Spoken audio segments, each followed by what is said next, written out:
Hey, I'm here at Beaver Divers here in Vail, and we're gonna talk to our friend Danny, who owns this dive shop. Ladies first. Hi, Danny. Hi, Danny. Hi.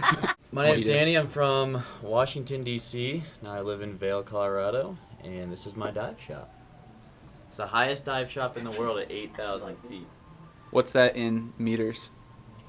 It's about 2,500 meters. Notem como o Danny está dizendo palavras entre 1.000 e 10.000. Se o número tem 3 zeros, como 1.000, 2.000, 3.000, ele fala 1,000, 2,000, 3,000, etc.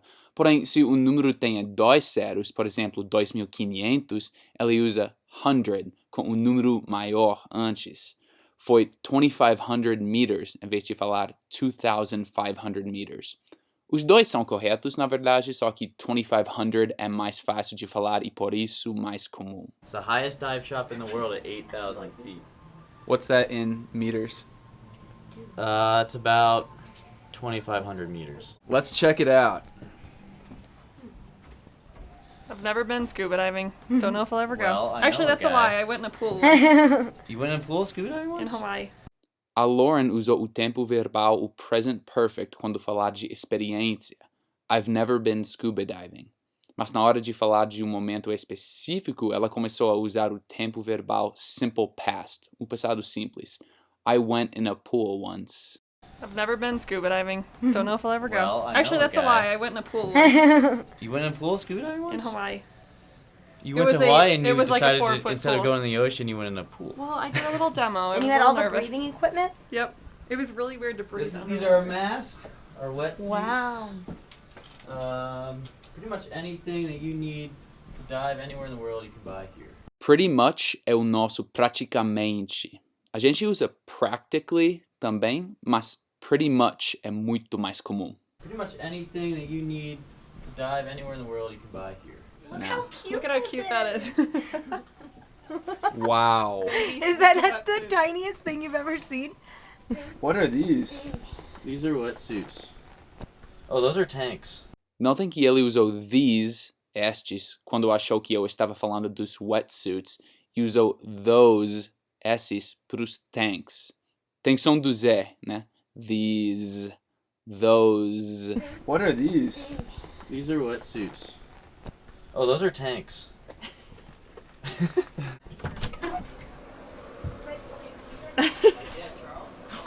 Pen vans.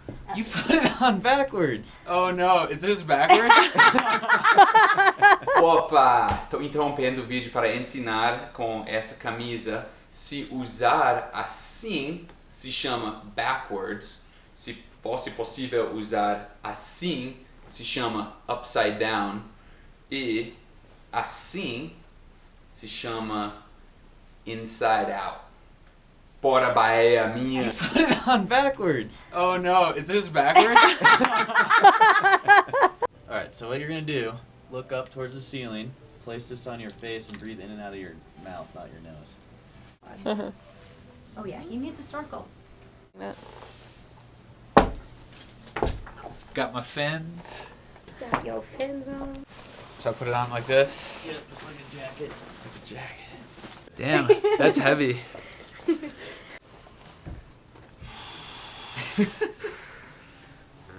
Oh, you look great. I can't talk. No, we use hand signals underwater. Wait, you do? What are they?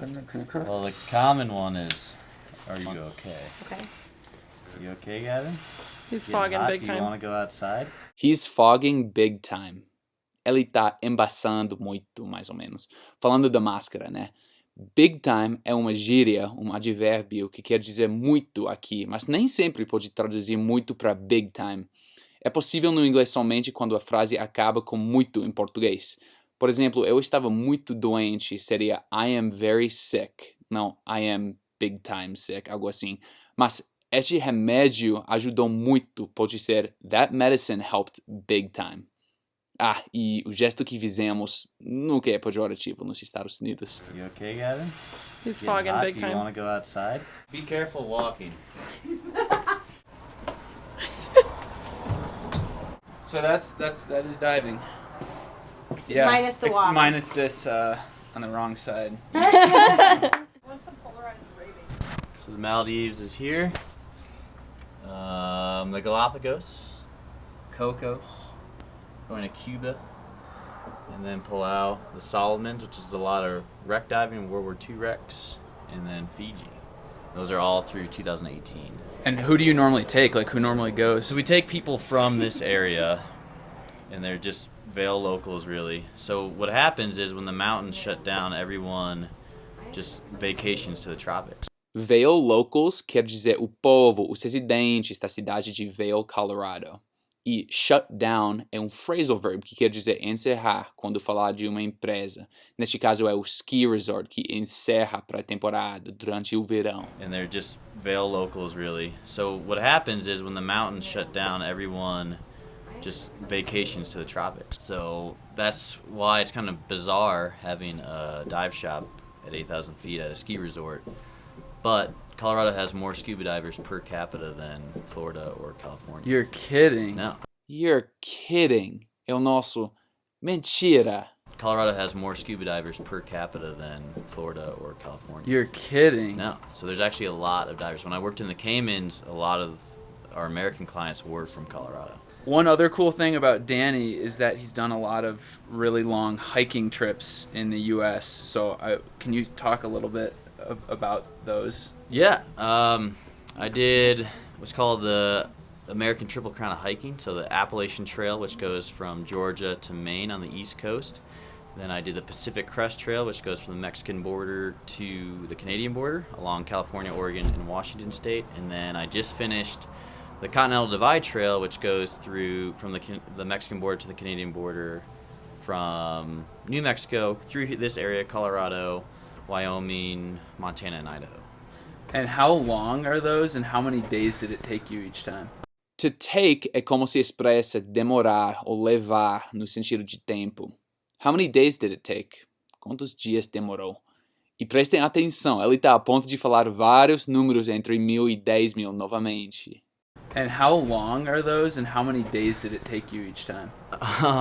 They are all over 2,000 miles. So the AT is about 2,200 miles, which I don't know in kilometers what that would be. I'm really bad at that too. The Pacific Crest Trail is 2,600 miles, and then the Continental Divide Trail is 3,000 miles. So they all took me 4+ months to complete. And you have all your stuff with you? Yeah, everything is on your backpack. Yep, so everything you possibly need is on your back. Like food, tent, sleeping bag, water, the minimal clothes that you would bring, cooking pots. Yeah. How much does a backpack weigh? You try to go as light as possible. Mine was probably about 25 pounds with food and water, but some people get even less than that, like 15 pounds. That's everything you could possibly need, 15 pounds on your back. So those are the big three, like, trails in the U.S. So now that you've done all three of them, what's next? That's a good question. There's a trail that spans New Zealand that I'd like to do. There's the Great Himalayan Trail, which goes through Nepal, I'd like to do. But yeah, there's a lot of trails out there, so a lot to choose from. I'm gonna get changed out of this wetsuit or dry suit? Wetsuit. To get changed é o jeito mais comum de dizer mudar de roupa. I'm gonna get changed. Vou mudar de roupa. To get changed out of se usa quando falar de tirar uma roupa específica. I'm gonna get changed out of this wetsuit or dry suit? Wetsuit. You want to put a dry suit on? What's a dry suit? A dry suit is this.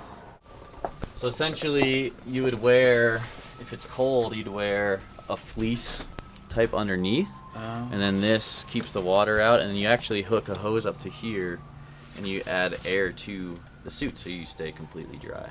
So use this for really cold water diving, like in California, or if we dive the lakes up here under ice, that's what we use. One last thing that we like to do in these interviews is teach the person a word of Portuguese to end the video. Okay. So we're going to teach you the verb for to dive, which is mergulhar. Mergulhar? Yeah, mergulhar. Mergulhar. Vamos mergulhar. Peace.